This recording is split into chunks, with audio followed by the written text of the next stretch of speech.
The manila envelope landed on my kitchen counter with a soft thud, but the sound might as well have been a thunderclap in my quiet suburban home.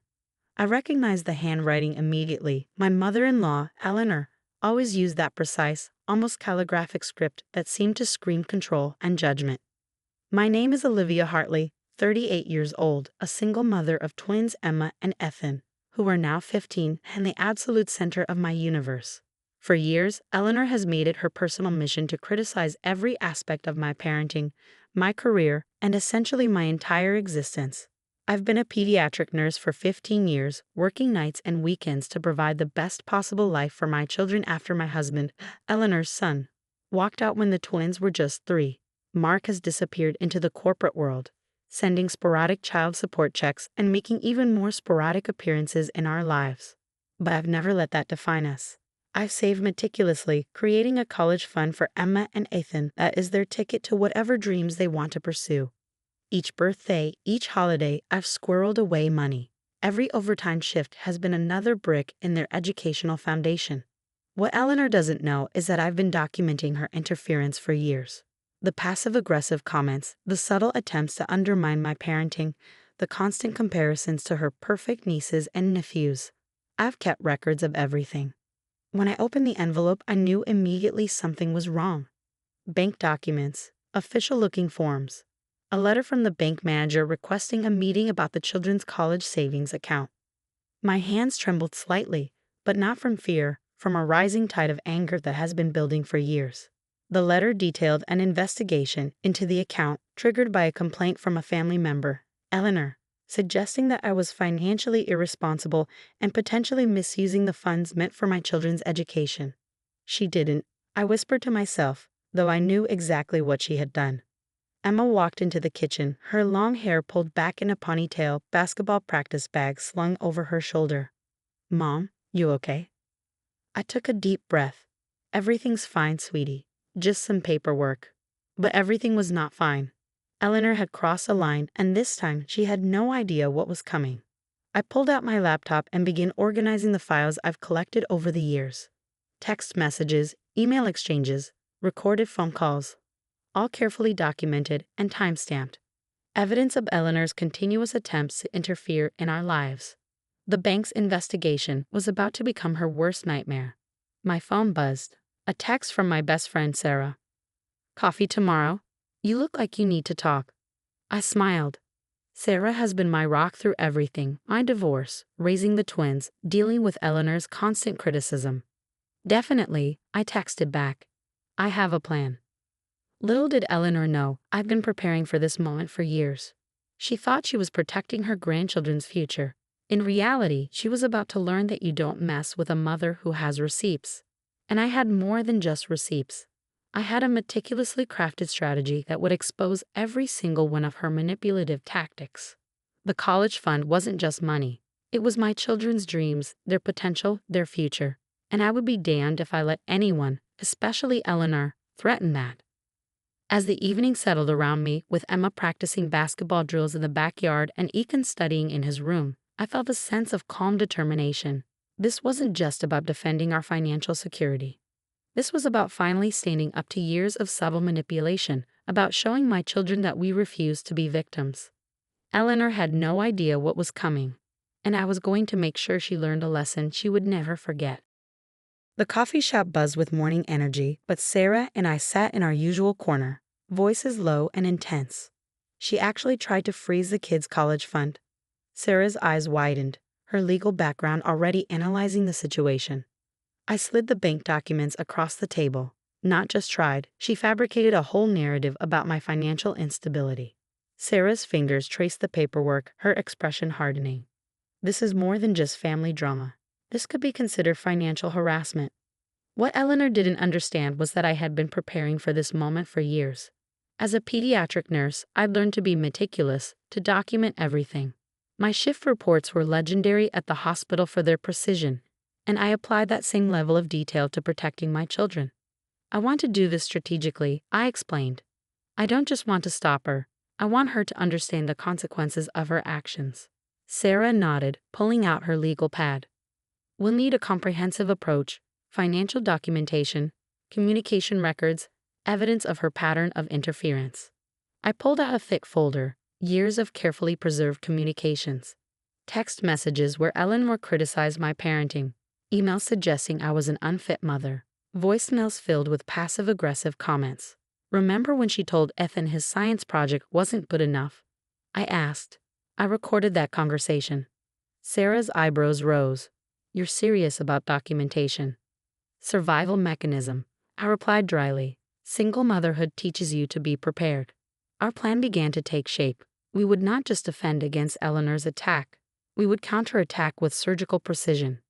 First, we gather comprehensive financial documentation. Every overtime shift, every careful investment, every sacrifice I made for the twins' future would be meticulously cataloged. Second, we'd involve the legal system. Sarah knew family law attorneys who specialize in complex familial conflicts. She doesn't just want to interfere, Sarah muttered, reviewing the documents. She wants to control. By noon, we had a multi-pronged strategy. Financial records would be compiled. Legal notices would be prepared. And most importantly, we would expose Eleanor's true motivations. What Eleanor didn't know was that I had been collecting more than just paper evidence. I had recordings, screenshots, and a comprehensive timeline of her manipulative behavior. My phone buzzed. A text from Ethan. Mom, can we talk about college visits soon? The timing was perfect. My children's dreams were exactly what I was fighting to protect. That evening, I sat the twins down. Emma, always perceptive, knew something was happening. Grandma's trying to mess with our college fund, I explained honestly. But we're going to handle this. Ethan looked worried. Can she do that? Absolutely not, I said firmly, and I'm going to prove it. The next few days became a carefully orchestrated operation. Bank statements were organized. Legal consultations were scheduled, and all the while, Eleanor had no idea what was coming. My mother-in-law believed she was protecting her grandchildren's future. In reality, she was about to learn a critical lesson about underestimating a determined mother. Sarah contacted a specialized family law attorney, Maria Rodriguez, who handled complex familial financial disputes. This isn't just about money, Maria explained during our strategy session. This is about control, about undermining your parental authority. The evidence was damning. Eleanor hadn't just attempted to interfere with the college fund. She had systematically tried to undermine my relationship with my children for years. We'll file a cease and desist, Maria advised, and we'll be prepared to take this further if necessary. As the strategy took shape, I felt something I hadn't experienced in years: complete control. Eleanor thought she was protecting her grandchildren. She had no idea she was about to face the most formidable opponent possible, a mother who would do anything to protect her children's future. The next move was crucial. We would not just defend, we would expose. Are you ready? Sarah asked, reviewing the final documents. I looked at the photos of Emma and Ethan, their dreams captured in snapshots of science fairs, basketball games, quiet study sessions. More than ready, I replied. Eleanor's carefully constructed facade was about to crumble, and I would be the one holding the wrecking ball. The family gathering was supposed to be a typical Sunday dinner at Eleanor's meticulously maintained suburban home: pristine white tablecloths, expensive china, and an atmosphere so carefully curated it felt more like a museum than a family space. I walked in with Emma and Ethan, my documentation neatly organized in a professional leather portfolio. Sarah's advice echoed in my mind. Stay calm. Let the evidence speak for itself. Eleanor's smile was brittle, her eyes already scanning the twins, looking for something to criticize. But today would be different. Before we eat, I said, my voice calm and clear, we need to discuss something important. The temperature in the room seemed to drop. My ex-husband, Mark, shifted uncomfortably. Eleanor's husband, Robert, looked confused. I pulled out the first document. These are comprehensive records of my financial management of the children's college fund. Eleanor's composure began to crack. I was just trying to protect. You were trying to control, I interrupted, and I have proof. The next hour was a systematic deconstruction of Eleanor's manipulations. Bank statements showing every careful investment, recordings of her attempts to undermine my parenting, text messages revealing her systematic effort to paint me as an unfit mother. You told Ethan his science project wasn't good enough. I played a recording. Ethan's face burned with remembered humiliation. Emma, typically quiet, spoke up. "Grandma, why would you do that?" The room went silent. Maria Rodriguez, the family law attorney, had prepared us for this moment. Each piece of evidence was carefully documented, time-stamped, and legally substantiated. "Your attempts to interfere with the Children's College Fund constitute financial harassment," Maria explained. "We have compiled a comprehensive file documenting your actions." Eleanor's defense crumbled. Mark, who had been silent, finally spoke. "Mom, what were you thinking?" The most devastating moment came when I presented the final document, a comprehensive report from a court-appointed financial expert validating my careful management of the twins' college fund. "Not only have I protected their future," I said, "but I've grown the fund beyond what was initially projected." Robert, Eleanor's husband, looked ashamed. "Eleanor, what have you done?" The legal consequences were clear. A cease and desist order would be filed. Eleanor would be prohibited from any further interference with the children's financial future. But this wasn't just about a legal victory. This was about reclaiming our family's narrative. "I always tried to protect this family," Eleanor stammered, her carefully maintained facade crumbling. "No," I replied firmly, "you've tried to control it." Emma reached out and squeezed my hand. Ethan stood a little taller. The most powerful moment wasn't the legal documentation or the exposed manipulations. It was the silent understanding between me and my children. We were stronger together. Unbreakable.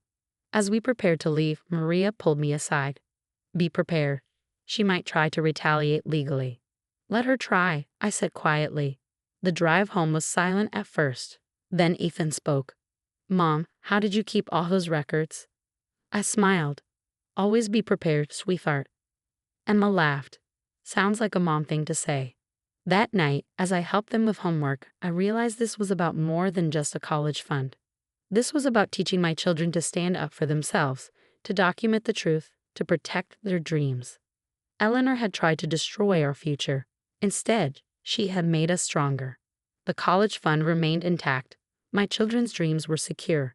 And for the first time in years, I felt completely free. Some battles are won not with anger, but with preparation, patience, and unwavering love.